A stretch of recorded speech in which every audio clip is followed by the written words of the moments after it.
Ngomong-ngomong tentang takdir, memang gigi berantakan ada hubungannya sama takdir juga, Mbak. Tuh kan? Bener, Tuh kan? ternyata emang iya. Jadi, Oke.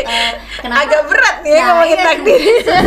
Penyebab gigi berantakan itu memang ada dua, Mbak. Jadi yang pertama disebabkan karena ada masalah berlubang yang cukup parah pada giginya ketika Oke. dia masih kecil, atau kedua adalah faktor keturunan. Nah, keturunan ini hubungannya Iya, iya. sama takdir itu Betul. tadi.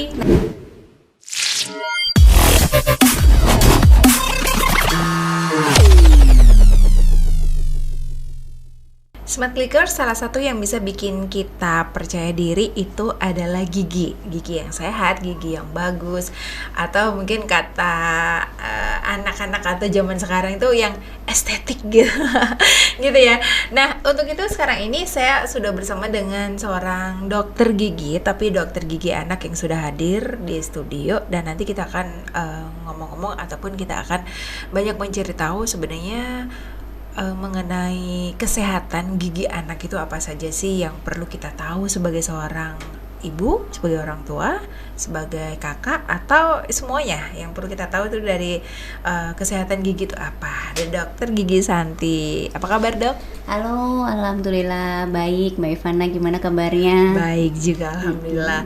Dokter gigi anak, sebelum saya tanya-tanya banyak tentang kesehatan gigi anak, dulu emang bercita-cita banget ya, Dok ya, jadi dokter gigi anak ya? Ya, kebetulan orang tua saya memang juga dokter gigi. Oh.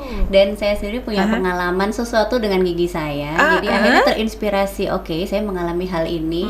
One day ketika saya menemui orang punya masalah, saya bisa bantu. Jadi Menarik. sebetulnya ini sudah cita-cita dari kecil. Alhamdulillah kesampaian, Mbak. Oh, alhamdulillah, keren ya. Jadi memang dulu Iya. bisa dikatakan sempat ada masalah, ada gangguan pada gigi yang Iya. akhirnya dokter Santi ini berpikiran suatu saat saya kepengen nih jadi dokter gigi, karena ternyata ketika masalah saya selesai, saya pun ingin bisa membantu yang lain. Betul. Keren. Betul. Pengalaman ya. pribadi, Mbak. Pengalaman pribadi, Gitu. tapi dampaknya menjadi positif dan bisa, alhamdulillah bisa kesampaian membantu orang beneran ya, Dok ya. Iya, benar, Dan Mbak. dokter Santi ini, dokter gigi Santi ini juga adalah mantan dari Presiden Rotary Persada. Iya, Betul Rotary ya. Surabaya Persada Oke. tahun 2020-2021, Mbak. Mantap. Gitu. Oke, baik. Dok, langsung aja deh kalau kita ngomongin tentang kesehatan gigi anak nih, terutama untuk anak-anak. Kalau anak-anak kan mungkin kurang begitu ngerti bagaimana caranya untuk menjaga atau membersihkan atau ya apapun itulah tentang gigi. Pasti kita dong sebagai orang tua yang harus banyak aware, atau kita yang banyak ngasih tahu gitu kan ya. Iya. Masalah yang mungkin selama dokter Santi menjadi dokter ini, masalah gigi pada anak itu apa sih, Dok, yang paling banyak sering ditemuin tuh, Dok? Paling sering ya. Yang jelas yang paling sering adalah masalah gigi berlubang. Nah, itu tidak hanya dokter gigi anak saja, tentunya dokter gigi umum pun juga akan Sering ketemu itu ya? Gigi berlubang. Kemudian yang kedua adalah mengenai gigi berantakan. Nah, bedanya adalah sekarang ini orang-orang udah tambah pinter, Mbak. Jadi kalau dulu datang ketika sudah ada penyakitnya. Betul. Nah, kalau sekarang karena mereka sudah teredukasi dengan baik, sebelum terjadi sesuatu mereka sudah datang. Jadi buat kami itu akan lebih enak mengedukasinya, sehingga kita bisa lebih banyak melakukan pencegahan. Betul, Nah, itu. betul. Meski ya memang tetap saja bisa dibilang 80% pasien yang hadir itu sudah dengan kasus Masalah. gitu. Sudah dengan masalah yang ada, Iya, makanya mereka betul. datang gitu Iya, ya. betul. Tapi berarti dua ya, Dok ya? Ya. Gigi berlubang dan gigi berantakan. Iya, Kalau betul. berlubang mungkin memang bisa dikatakan wajar. Anak-anak kadang suka makanannya atau konsumsinya kan suka asal gitu ya, Iya, Dok, yang iya, akhirnya iya. juga menjadi salah satu pemicu dari mudahnya gigi berlubang itu. iya. Tapi kalau gigi berantakan, Iya. nah gigi berantakan sendiri ini apakah memang sudah takdirnya berantakan begitu, ataukah memang kan ada faktor-faktor apa nih, Dok, yang bisa Iya. bikin tumbuhnya menjadi gigi Oke. berantakan itu, Dok? Ngomong-ngomong tentang takdir, memang gigi berantakan ada hubungannya sama takdir juga, Mbak. Tuh kan? Bener. Tuh kan? Ternyata emang iya. Jadi Oke. kenapa? Agak berat nih ya ngomongin iya. takdir. Susah ya. Jadi kalau udah takdir mau nggak mau diterima aja ya. Iya. Gitu. Jadi Oke. jadi memang bukan kebetulan sih. Memang penyebab gigi berantakan itu memang ada dua, Mbak. Jadi yang pertama disebabkan karena ada masalah berlubang yang cukup parah pada giginya ketika Oke. dia masih kecil, atau kedua adalah faktor keturunan. Nah, keturunan ini hubungannya Iya, iya. sama takdir itu Betul, tadi. Nah, betul, itu tadi. betul. Kenapa kok bisa keturunan. Jadi yang menurun itu sama kayak misalnya hidung mancung, mata sipit, bibir tebal seperti itu. Nah, gigi juga begitu. Ketika dia punya orang tua yang giginya besar-besar, ada kemungkinan anak-anaknya pun bergigi besar-besar. Atau misalnya rahang anaknya kecil, rahang orang tuanya kecil, bisa jadi anaknya juga memiliki yang rahang kecil. Berapa persen tuh dok untuk kemungkinan menjadi turunan 25%. tadi? 25% ya? Paling tidak 1 dari 4 anak yang dilahirkan pasti ada yang seperti itu. Itu kalau misalnya kita pelajaran SMA, mungkin Mbak pernah tahu pelajaran kromosom misalnya. Itu pasti 1 dari 4 anak pasti ada pasti akan ada yang pasti ada yang seperti itu. Apa yang istilahnya apesnya nih Mbak, misal ada anak yang rahangnya kecil plus giginya besar-besar. Nah padahal gigi itu misalnya jumlahnya 20 ya 20 itu harus keluar. Walaupun ukurannya kecil ya tetap harus keluar. Sehingga masalah yang muncul bisa numpuk-numpuk gitu. Iya. Jadi ada kalanya orang tua yang datang begini, "Dok, anak saya ketika kecil itu giginya nggak pernah lubang, tidak ada masalah dan dia pun merawatnya oke-oke aja, baik semua, rule semua dia lakukan, tapi kenapa ketika gede giginya berantakan?" Jadi saya tanya dulu, "Bapak, Ibu bagaimana? Kakek, nenek, tante, om bagaimana?" Kan gitu. Ketika ada garis lurus itu atau keturunan ya tentunya dia punya prevalensi yang cukup besar mengalami hal yang sama. Iya, kemungkinan itu pasti masih akan tetap ada. Potensi itu masih ada ya dok ya. Jadi jangan langsung panik atau malah langsung menyalahkan anaknya, tapi lihat dulu garis ke atasnya. Halo. Kalau nurun malah ini anaknya siapa? Kan gitu kan Mbak. Baru mau ngomong gitu ya dok ya.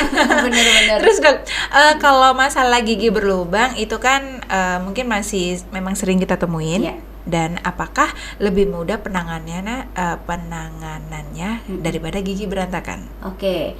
Kalau di usia sama-sama anak-anak ini yang dikatakan anak-anak usia berapa ya dok ya? Oke, jadi anak-anak kalau saya yang saya rawat itu sebetulnya mulai ibu hamil, jadi anak itu belum dilahirkan sampai dia usia 21 tahun. Sudah bisa dipersiapkan ya dok ya dalam kandungan itu ya? Jadi orang tua ini ketika hamil dia pasti harus mempersiapkan dirinya sendiri dulu. Betul. Jadi ketika ibu itu punya lubang, ada baiknya harus kita tambal, atau kelainan gusi, misalnya gusinya sering berdarah dan lain sebagainya, itu tetap harus diberesin dulu sebelum dia mempersiapkan kehamilannya. Kenapa hal itu terjadi? Itu perlu kita lakukan karena misal nih dia sudah melahirkan, kemudian dia menyusui bayinya. Nah, posisi menyusui bayi itu kan seperti ini ya, Mbak ya. Iya, betul. Kemudian bayangkan kita ibu yang berlubang cukup banyak. Pada saat lubang, tentunya dalam lubang itu banyak tumpukan bakteri. Kemudian ketika dia menyusui, komunikasinya, betul. Akhirnya terjadi transmisi bakteri. Nah, si anak ini memang belum bergigi, tapi ketika terus-terusan dia terpapar, lalu transmisi bakteri itu berpindah pada anaknya. Ketika anak itu muncul gigi pertamanya, dia sudah berada dalam lingkungan dengan jumlah bakteri yang tinggi. Oleh karena itu orang tua kalau memang sudah tahu lubang dan dia ingin merencanakan kehamilannya, ayo tambal dulu gitu. Atau misalnya karang giginya banyak, karang gigi itu juga tumpukan bakteri loh Mbak, jadi bersihkan dulu. Jadi ketika dia hamil semua masalah itu tidak terjadi dan anaknya pun juga kondisinya lebih baik, aman gitu. Sebenarnya ya. Jadi ini mungkin ini yang jarang terfikir para calon ibu mungkin ya, karena memang dampaknya kan tidak langsung ya dok ya. Jadi karena memang harus menunggu anak itu lahir dulu sampai keluar gigi dulu atau apa. Sedangkan prosesnya pemaparan itu terpapar itu juga memang sering dan juga bakal lebih banyak lagi kalau memang si ibu juga kurang perhatian sama kesehatan giginya itu sendiri ya dok ya. Betul sekali itu. Terus ini dok, kalau untuk yang berantakan tadi, nah yang dikatakan berantakan itu pada usia berapakah mungkin bisa kita lakukan perbaikan ya? Perbaikan. Kalau pencegahan bisa ya dok ya? Pencegahan bisa Mbak. Jadi begini, kalau misalnya kita punya anak dengan gigi yang kikis atau habis, nah itu 50% ke atas pasti giginya nanti akan berantakan Mbak. Oh gitu ya? Jadi karena sudah tahu ini hasilnya berantakan, penyebabnya karena kikis, yang harus kita cegah adalah dia tidak boleh kikis. Betul. Nah itu kan, jadi mundur Iya, ke belakang. mundur. Nah, gimana caranya supaya dia nggak kikis? Kebersihannya, bagaimana gosok giginya, intinya sehari 2 kali, setiap pagi sama malam. Minimal itu ya? Ya, betul. Kemudian pola makannya juga diatur. Pola makan tuh serat itu harus cukup, Mbak. Itu jelas. Itu tidak hanya untuk dokter gigi saja, untuk kesehatan tubuh pencernaan juga bagus banget. Oh, betul. Ternyata gigi juga disarankan ya, makanan berserat ya, Dok ya? Betul. Kemudian makanan yang dia pilih itu apa? Selain serat ya, misalnya coklat, permen. Jadi sebetulnya nggak pernah ada dokter gigi yang marah, oh kamu nggak boleh makan permen, nggak boleh makan coklat, nggak boleh sebetulnya. Tapi cara makannya harus bener dulu nih. Jadi misal coklat sama permen itu harusnya bukan digigit, Mbak, tapi dikulum atau dibiarkan sampai dia lumer sendiri di dalam mulut. Nah, permen dan coklat tuh seperti itu. Jadi bukan dikunyah. Bukan. Nah, bukan dikunyah Smart Lickers, tapi mungkin bahasa Inggrisnya dimut gitu. Ya, dimut itu bahasa Jawanya ya, bahasa gaulnya gitu, Mbak. Nah, dimut ya.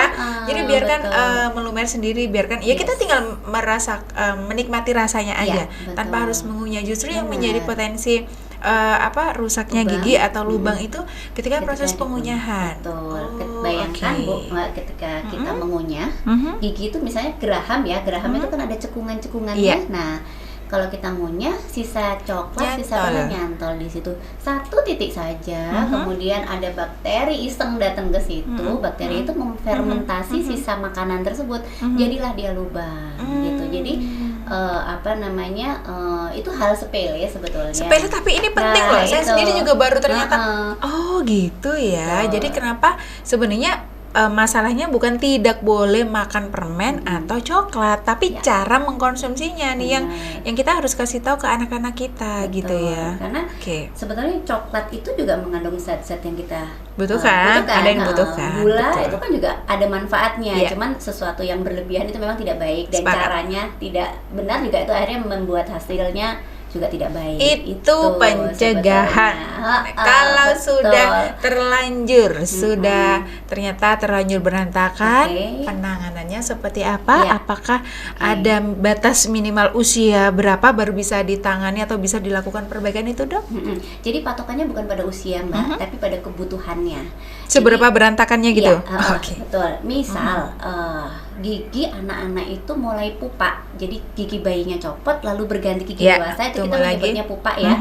Nah, itu kira-kira umur 6 tahun, ada yang 5 tahunan. Nah, kalau dia usia 8 tahun, kira-kira 4 gigi pertamanya, jadi depan gigi bawah sama 4 gigi atas sudah tumbuh, biasanya begitu. Ketika dia sudah muncul dengan bentuknya itu bukan bentuknya ya, tatanannya agak berantakan, maka dia sudah memerlukan perawatan. Nah, solusinya memang ada beberapa macam dengan alat orto, lepasan maupun cekat. Nah, orto itu bahasa gampangnya mungkin behel ya, yang dikenal oleh masyarakat awam adalah behel. Cuman dia memang ada 2 macam, yang lepasan sama yang cekat. Nah, yang disebut preventif adalah ketika kita sudah tahu 1-2 gigi pertama kelihatan berantakan, mungkin usia 7-8 tahun ya, itu range usia. Kalau sudah kelihatan berantakan, dia bisa pakai alat yang lepasan. Biasanya kita ekspansi atau kita lebarkan rahangnya. Jadi prinsipnya kenapa kok gigi itu berantakan? Karena tempatnya nggak cukup. Logikanya kan seperti itu kan. Betul. Akhirnya menumpuk dan berantakan itu tadi hasilnya. Nah, supaya tempatnya cukup, kita sediakan tempatnya atau kita ekspansi itu. Nah, disitulah peran dokter gigi anak. Jadi ketika dia semakin dini ke dokter gigi anak, kita akan tahu dari awal, Bu, ini giginya akan berantakan loh. Oh, Bu, ini akan bagus loh. Nah, begitu tahu dokternya ngasih kode ini bakalan berantakan, Dok, Bu, ayo kita kontrol 6 bulan sekali. Jadi kita ikuti pertumbuhannya. Begitu dia sudah kelihatan berantakan, Bu, ayo kita pasang alat ekspansi. Jadi kita curi start istilahnya supaya start dulu supaya bisa lebih rapi. Nah, kalau kita sudah anaknya kooperatif, orang tuanya. Jadi kalau dokter gigi anak tuh nggak bisa bekerja hanya dokternya dan pasiennya saja ya, karena harus ada kerjasama dengan orang tua. Nih penting nih. Di luar ada dokter Santi, di rumah dokternya ini mama dan papanya itu. Jadi satpamnya kan harus banyak, harus kompak satu rumah. Jangan sampai kecolongan gitu ya. Nah, kalau misalnya itu sudah solid semua, harapannya kalau alat lepasan itu berhasil, di kemudian hari dia nggak perlu pakai behel. Oke. Gitu. Nah, tapi tetap kembali lagi pada tingkat keparahannya. Kalau ketemu saya umur 10 tahun misalnya, 10 tahun sudah 4 gigi depan tuh sudah muncul dan dia tumpuk-tumpuknya banget Mbak, tumpuk banget. Nah, kalau udah seperti itu hampir nggak bisa kita pasang alat lepasan. Jadi langsung pakai behel yang kotak-kotak itu yang kita tempel di gigi. Oke, baiklah. Jadi dua masalah yang paling sering ditemui Dokter Santi ini adalah gigi berlubang dan berantakan. Oke, tipsnya apa nih Dok buat smart clickers nih Dok?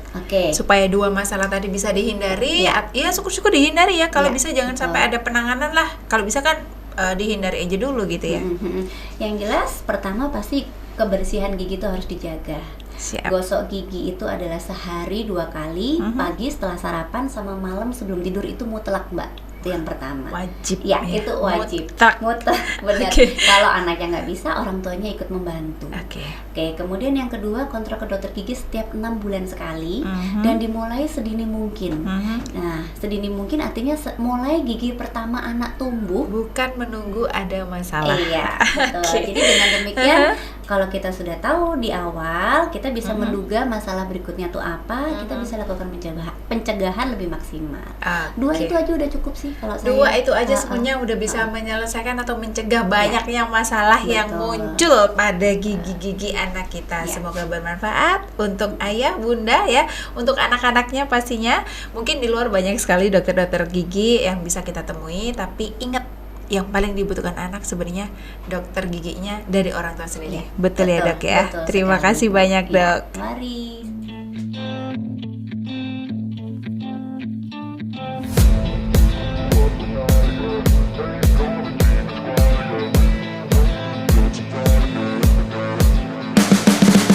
You can see the writing on the pavement. Young kids, they're growing up in basements. Online, a whole new generation. I'ma make mine, so you better go take it. Always they need a new replacement. Decentralized, can't contain it. We're changing lives, yeah, upgrading. Call it suicide of the older generation. What keeps you up at night, yeah? Make all the demons quiet, yeah. We were built to thrive, yeah.